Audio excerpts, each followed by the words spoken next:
No justice. No justice.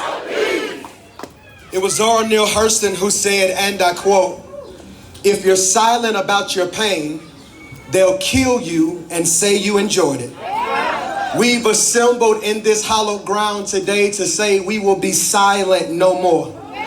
That we subpoena the conscience of America because America, like Alabama, is suffering from a schizophrenic personality. On one hand, you shout when Jalen Hurts scores a touchdown, but you're silent when a brother who looks like him is being killed.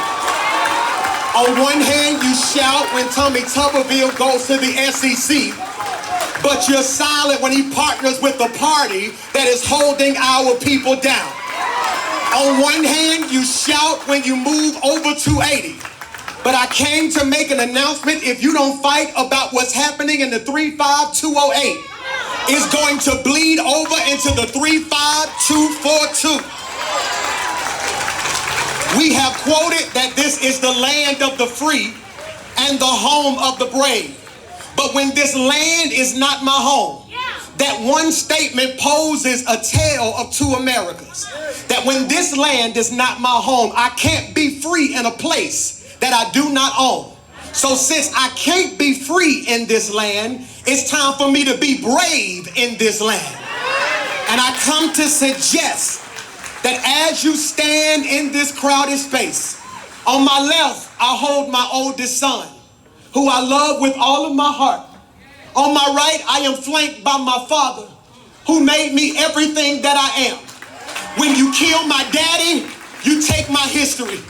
When you kill my son, you rob me of my future. And we came to declare you can't have my history and you can't have my future.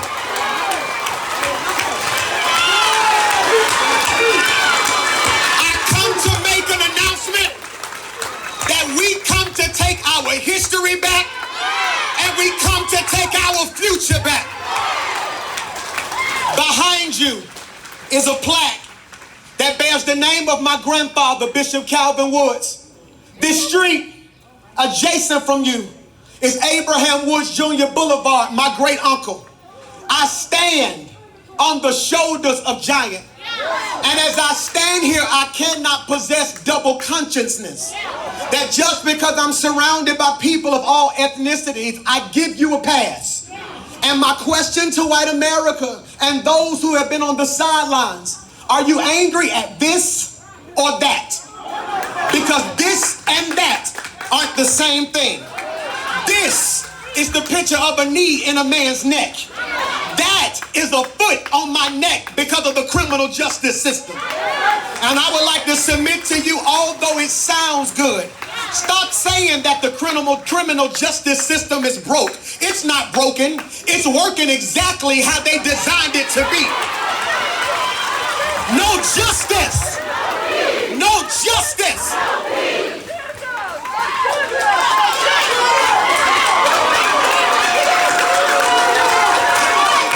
I have to be honest with you that within me is an anthropological duality. That within me dwells two people. There's a part of me that wants to be Martin and say we shall overcome.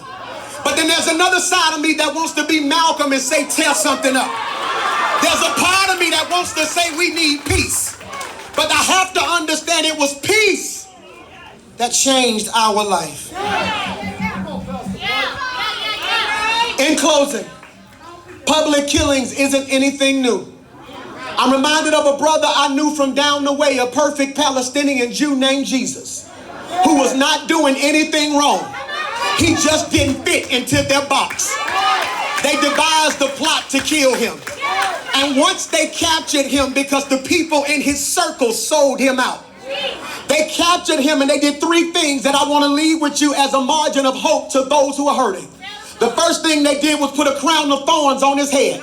And I want to speak to everybody listening. Although we're going through a difficult, arduous time, you will not lose your mind. After they put a crown of thorns on his hands, they pierced him in his hands. They pierced him in his feet. And hands are a euphemism or a metaphor for productivity. I want to speak that we will prosper during a pandemic. that in what world do we have to fight corona and corruption, pandemic police and cricket politicians? I came to make announcement in the words of that beautiful prophet Kendrick Lamar, we gon' be all right.